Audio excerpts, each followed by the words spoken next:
Happy Easter. It's Sunday morning and we decided to just come in and take a walk around the garden. It's my wife Tekla, and so we're just going to do another little stop and start tour. And the first thing we came across that was really neat is Rhododendron basilicum, and the light coming through it behind there is really neat. And Tekla thought this was a good point to start, so we're going to do another short video. So I'll turn it off and we'll move on. Here we're coming down the path and there's a whole batch of ostrich ferns that are really cool, glowing in the sun kind of. I always like those at this time of year, but then they form an impenetrable patch. There's Arizelum in bloom down in the big leaf area. All of the ochraceum is out, and that really great red color. The garden is fabulous today, and I see that Rhododendron huanum is fully out now. We looked at it last week or 2 weeks ago. Yeah, it was last week, and it was not quite out. So there it is. It's a huge plant, and it's in spectacular full bloom. Looks like Steve's been here and he's going to plant a nice white reticulate azalea in there. And see, look at the calyx on that. Isn't that great?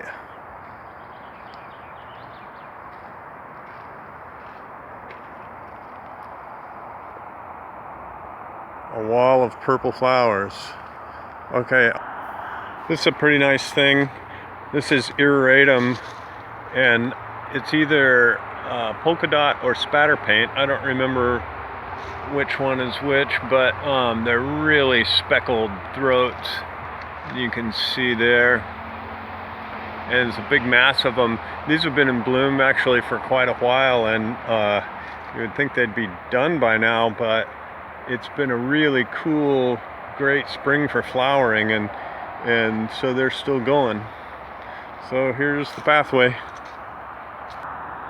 Here we are down at the arboreum collection, and this is one of the oldest plants in the collection. I think it's collected in 1964, so that's just about the time things began here. And these huge trusses of bright pink flowers. Fantastic thing, and it's a big tall plant, maybe 25 feet tall or so. Amazing. Here's a cool thing in the stumpery. This is Corydalis schooleri, a native Corydalis that's just up out of the ground, and it's maybe 2.5, 3 feet tall. And it's really great foliage. It's not in bloom yet, but it's coming. We're standing in the woods here, and you can't see it on the video, but the pollen is just coming down like rain from all the conifers, and you can see it in the air. It's not very good for allergies. Okay, we've come a little bit off trail here, but I had to get back here and see this concatenans. This is one of the most unusually colored ones of these I've seen. It's almost a mustard yellow, very unusual and quite striking. Really interesting plant. Back on the road.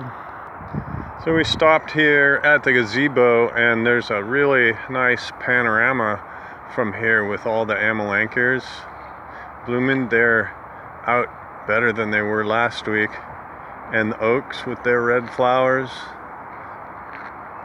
It is a fantastic garden day today.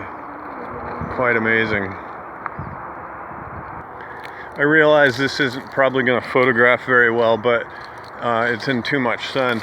But this is a really amazing new plant. This is Melia Dendron tree. It's in the styrax family, and it has these beautiful pink hanging flowers that and as you can see, it's just really covered. Again, I apologize for the lateness of the day. It's too sunny out. I should have been here at 6, But there's that anyway. Here's a pathway in the garden that I really love, coming down to the schlippenbachii, which is just about in full bloom right now, and then across the way to the Rhododendron Mayberry, one of the reticulata group. It's got such a soft lavender kind of color. I really like that. Let's go up to the conservatory. So here we are back in the conservatory, and the dendricula with the stripe buds has opened up and is looking really nice. And then over here, the natalii is all the way out. Look at that color. It's that creamy yellow, neat color. And there's lots of flowers coming on. Well, happy Easter, everybody, and I hope that you're having a good day. The weather's fantastic here, so we're trying to get outside and do something fun today, and we'll see you next time. Bye.